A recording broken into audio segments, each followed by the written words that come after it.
bâti.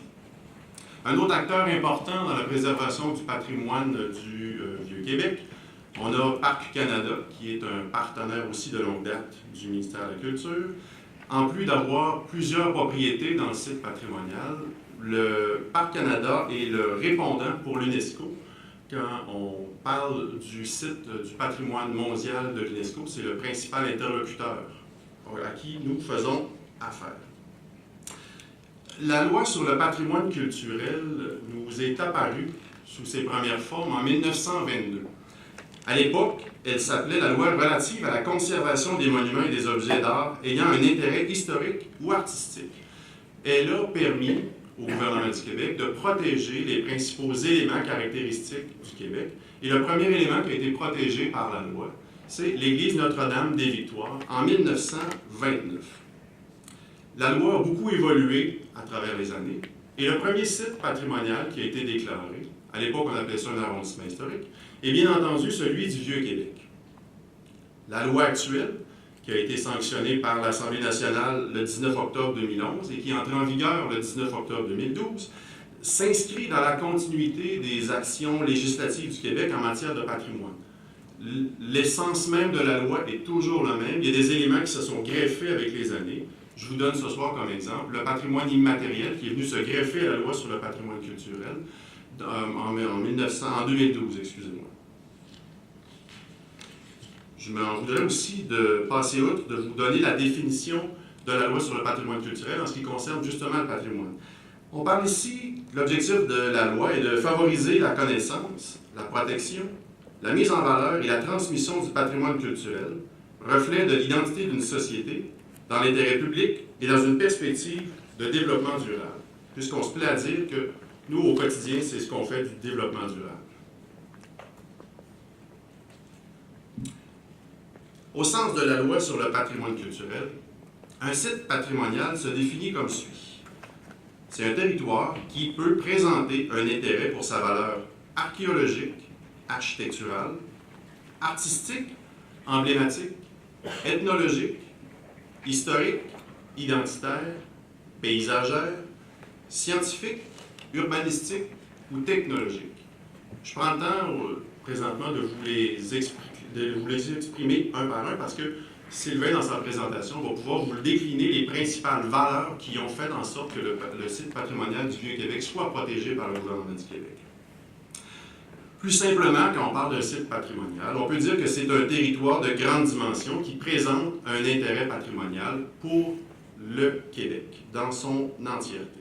Je vous le disais précédemment, le premier site patrimonial à avoir été protégé, c'est le site du Vieux-Québec. Le dernier site, qui est tout récent, qui a été protégé en décembre 2018, c'est le site patrimonial d'Arvida, ce qui fait en sorte qu'au total, nous avons au Québec 13 sites patrimoniaux protégés. L'objectif principal de la protection, c'est de préserver l'extérieur des immeubles. Bien entendu, l'extérieur des immeubles étant protégé, il va y avoir des exigences qui vont venir avec ça. Et pour compenser un peu les exigences de maintien de la préservation des matériaux traditionnels sur les bâtiments, il y a une aide financière qui est disponible et qui est conjointe entre la Ville de Québec et le ministère de la Culture et qui est administrée par la Ville de Québec depuis plus de 40 ans. La déclaration d'un site patrimonial, comme je vous le disais, engendre certaines mesures de contrôle qui assurent que les projets qui se réalisent sont de qualité et sont respectueux des valeurs patrimoniales. Bien que la déclaration d'un site patrimonial relève du gouvernement du Québec, la responsabilité de mettre en œuvre la loi sur le patrimoine culturel incombe au ministère de la Culture. Les propriétaires doivent bien entendu respecter les conditions imposées par le ministère de la Culture, tout comme les conditions imposées par la Ville de Québec lorsqu'ils émettent des permis et par toute autre instance qui peuvent être impliquées aussi dans la préservation du site patrimonial du Vieux-Québec. Je porte votre attention particulièrement sur deux articles dans la loi sur le patrimoine culturel, soit les articles 64 et 65, qui nous dit que, à partir du moment où un propriétaire fait les opérations suivantes, une autorisation est nécessaire l'obtention d'une autorisation est nécessaire auprès du ministère de la Culture. On parle ici, entre autres, des opérations cadastrales, des modifications à l'aménagement ou à l'implantation d'un immeuble, d'une construction, d'une réparation, d'une modification relative à l'apparence extérieure des immeubles, d'une démolition totale ou partielle d'un immeuble, d'une nouvelle construction. L'article 65 touche plus l'affichage et s'applique principalement au nouvel affichage et à la modification de l'affichage actuel. Il y a certains pouvoirs qui ne relèvent pas de la loi sur le patrimoine culturel, comme par exemple les responsabilités des autres instances impliquées à la Ville de Québec.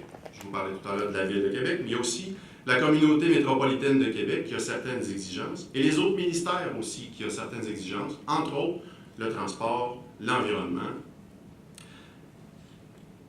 Les interventions aussi qui ne relèvent pas du ministère sont les suivantes: les changements d'usage, les affectations du sol, les aménagements intérieurs, le contrôle de la circulation, le potentiel touristique, le développement économique, communautaire, culturel et loisirs. Toutes ces interventions relèvent de la municipalité.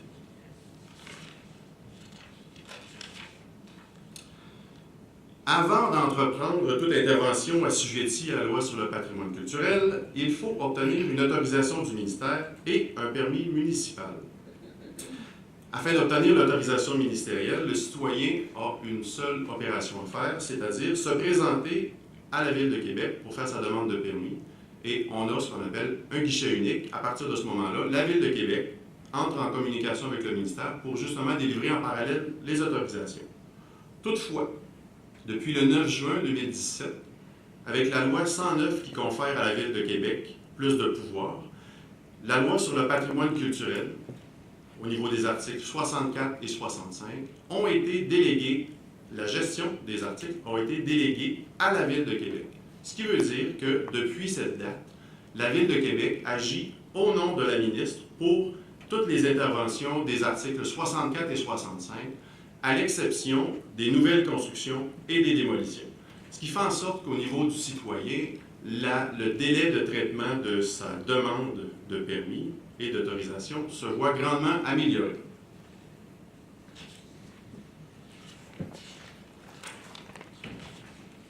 Je cède maintenant la parole à mon collègue Sylvain qui vous parlera plus spécifiquement de la définition des plans de conservation. Parfait, merci Martin. Donc, les plans de conservation sont une nouveauté de la loi sur le patrimoine culturel de 2012. Les plans de conservation sont obligatoires pour les sites patrimoniaux déclarés, même ceux qui précèdent l'entrée en vigueur de la loi, dont celui du Vieux-Québec. Avant 2012, il n'existait pas de documents systématiques pour la gestion des sites patrimoniaux. Il y avait des documents, il y avait certains documents, mais aucun document complet qui mettait en relief toutes les responsabilités du ministère et qui répondait un peu à toutes les questions que pouvait se poser un propriétaire pour la réalisation de travaux. Cette lacune avait été soulevée dans le livre vert qui a précédé la loi, donc un regard neuf sur le patrimoine culturel en 2008. Et ce que les citoyens demandaient, en gros, c'était plus de transparence, notamment au regard de la délivrance des autorisations de travaux. Ils demandaient également de pouvoir accéder à un genre de code de règles, un peu comme l'équivalent d'une réglementation municipale. Parce que, bien sûr, lorsqu'on est propriétaire, si on veut faire un projet chez soi, si on le désire, on peut consulter la réglementation municipale et avoir une idée si les travaux seront acceptés ou non. Donc, ils demandaient un peu l'équivalent. Dans ce contexte-là, la loi sur le patrimoine culturel avait proposé la réalisation de plans de conservation. Le plan de conservation, dans le fond, la définition légale de l'article 61 dit que c'est un document dans lequel la ministre ou le ministre présente ses orientations en vue de la préservation, la réhabilitation et, le cas échéant, la mise en valeur d'un site patrimonial. Dit plus simplement, parce que c'est une définition peut-être un peu aride, on pourrait dire qu'un plan de conservation, c'est un document qui établit quelles sont les valeurs d'un site, donc pourquoi on le protège, et conséquemment, quelles sont les mesures appropriées à prendre pour préserver ces valeurs-là à travers le temps, pour préserver les raisons de protection. Le plan de conservation sert à réconcilier la préservation des valeurs patrimoniales et les usages contemporains d'un site, parce que bien sûr, un site doit demeurer vivant. C'est le principe même de base qui assure sa protection à long terme. Les sites patrimoniaux au Québec, ce sont des sites habités. Ce ne sont pas des sites comme, par exemple, certains sites de Parc Canada, qui sont des sites de démonstration. Ce sont des sites où des citoyens vivent. Nos 13 sites patrimoniaux, ce sont des sites habités. Donc, nécessairement, on doit composer entre la préservation des valeurs patrimoniales, mais d'un autre côté, il faut que ce soit des sites qui puissent continuer à être habités et à être plaisants à habiter, bien sûr. Le plan de conservation, c'est le principal outil d'aide à la prise de décision du ministère. Il y a beaucoup d'autres études, beaucoup d'autres documents qui existent, les réglementations municipales, des études qui sont réalisées dans le cadre des ententes de développement culturel. Ce sont des documents que le ministère consulte, bien sûr, mais le document d'aide à la prise de décision principale sur lequel il base ses décisions, c'est bien sûr les plans de conservation, donc le document qu'on vous présente ce soir. L'analyse des demandes d'autorisation de travaux est faite en fonction vraiment des orientations qui sont dans le document, dans le plan de conservation. C'est la dernière section du document. On en parlera un petit peu plus tard. À ce jour, il y a 13 plans de conservation qui sont réalisés, principalement pour des sites patrimoniaux déclarés. Et il y a un certain nombre de plans de conservation qui ont été également produits pour des immeubles ou des sites patrimoniaux classés, puisque désormais, dès que le ministre ou le gouvernement protège un bien immobilier, il doit produire un plan de conservation. Donc, protection et nos règles de gestion vont de pair.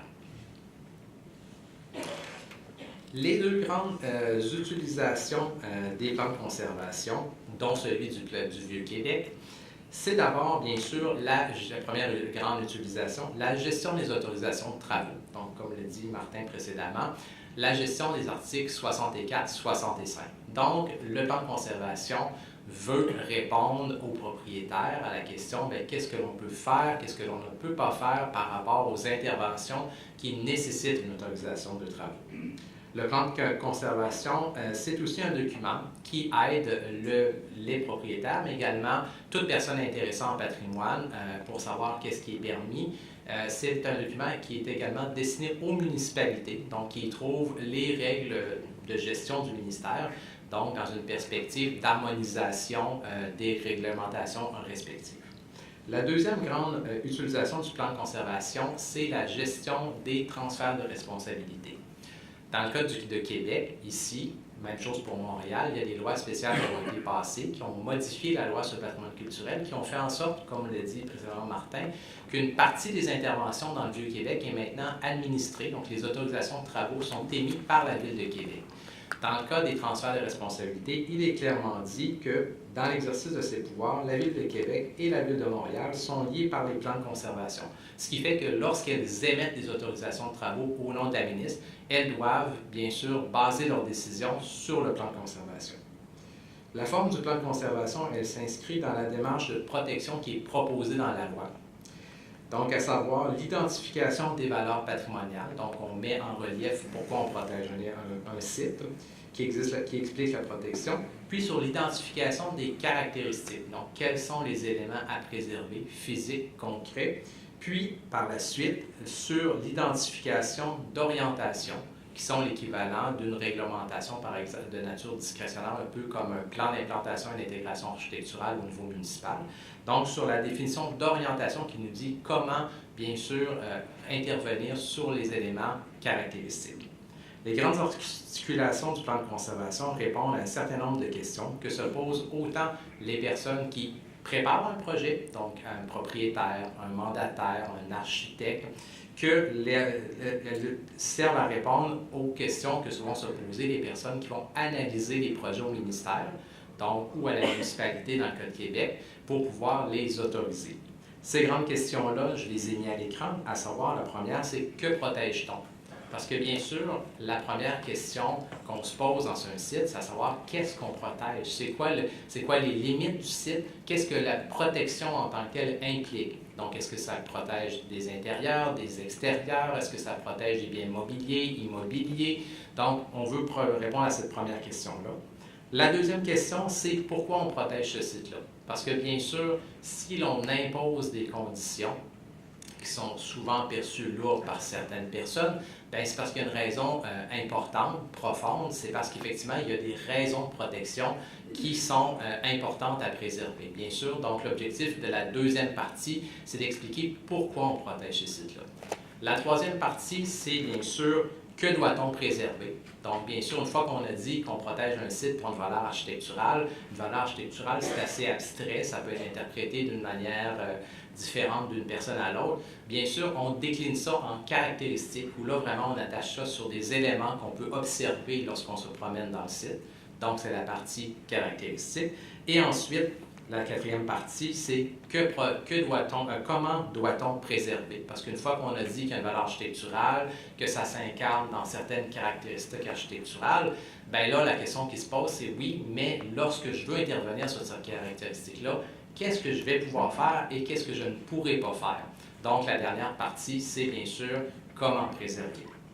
En plus de ces sections-là, vous retrouvez dans le plan de conservation une introduction générale, un historique long, des cartes de l'iconographie ancienne, de l'iconographie récente, puis une bibliographie. L'objectif, c'est d'avoir un document qui soit complet et qui puisse vraiment faire le tour d'horizon exhaustif du site patrimonial pour que tout le monde, tous les utilisateurs du plan de conservation puissent y trouver leur compte. Autant la personne qui veut le consulter pour faire des travaux qu'une personne qui veut simplement s'informer à savoir pourquoi on protège un site et qu'est-ce qui est intéressant dans ce site-là. Le projet de plan de conservation du site patrimonial présente d'abord, comme je l'ai dit, ce qui est protégé. Dans le cas du Vieux-Québec, c'est un site qui est protégé depuis 1963. Donc, c'est vraiment le premier site qui a été déclaré. On a fait à l'époque la loi des monuments historiques et c'est la première loi qui permettait la protection d'un grand territoire comme le Vieux-Québec, vraiment d'un quartier urbain. Et le premier qu'on a fait, c'était le Vieux-Québec. Le Vieux-Québec, c'est un vaste territoire urbain de 135 hectares qu'on ne comprend pas seulement le Vieux-Québec intramuros. C'est pour ça qu'on a mis à l'écran une carte, parce qu'effectivement, dans la perception de certaines personnes, Vieux-Québec égale Haute-Ville, la partie intramuros, mais effectivement, il y a une partie qui est hors les murs, même à la Haute-Ville, par exemple, une pointe avec la côte d'Abraham. Souvent, les gens ne le perçoivent pas comme étant une partie du Vieux-Québec, mais c'est une partie qui est quand même protégée. Il est composé de deux secteurs distincts, bien sûr, une basse ville, où on se trouve en ce moment, et une partie haute, une haute ville, sur le promontoire du Cap-Diamant. La basse ville est encerclée, bien sûr, par la rivière Saint-Charles et le fleuve Saint-Laurent. Le site patrimonial comprend 1400 bâtiments qui sont construits entre le 17e siècle et le 21e siècle. Majoritairement des bâtiments 18e, 19e siècle, c'est vraiment là où on trouve une des grandes concentrations. Ces bâtiments-là sont diversifiés, donc on parle d'un cadre bâti diversifié, qui témoignent des principales fonctions historiques du Vieux-Québec, puisque le Vieux-Québec a eu différentes fonctions dans le temps, et les bâtiments s'en sont un témoin matériel. Au-delà de la brique et de la pierre, ce qu'on dit aussi, c'est que le Vieux-Québec, c'est un milieu de vie qui est habité par plus de 4000 personnes. Donc ça, c'est aussi un élément important. Comme je l'ai dit tantôt, nos sites patrimoniaux, ce n'est pas des musées à ciel ouvert, ce sont des quartiers, des milieux de vie. Le site comprend également une cinquantaine d'immeubles patrimoniaux classés. Donc, on a le site qui est protégé, donc ce que vous voyez à l'écran, mais à l'intérieur de ce site-là, il y a des immeubles qui sont protégés individuellement. Et dans ce cas-ci, pour ces immeubles-là, les intérieurs sont également protégés. Et c'est d'autres règles de gestion qui s'appliquent parce qu'effectivement, ils ont des valeurs un petit peu différentes de l'ensemble, sont vraiment protégés individuellement. On retrouve également deux sites patrimoniaux classés, l'habitation Champlain, entre autres. Le site comprend 487 sites archéologiques. Donc, souvent, les gens sont toujours un peu surpris d'entendre ça parce que quand vous déambulez, quand vous êtes rendu ici au musée ce soir, effectivement, vous allez probablement fouler des sites archéologiques sans même le savoir. Le Vieux-Québec en est jonché.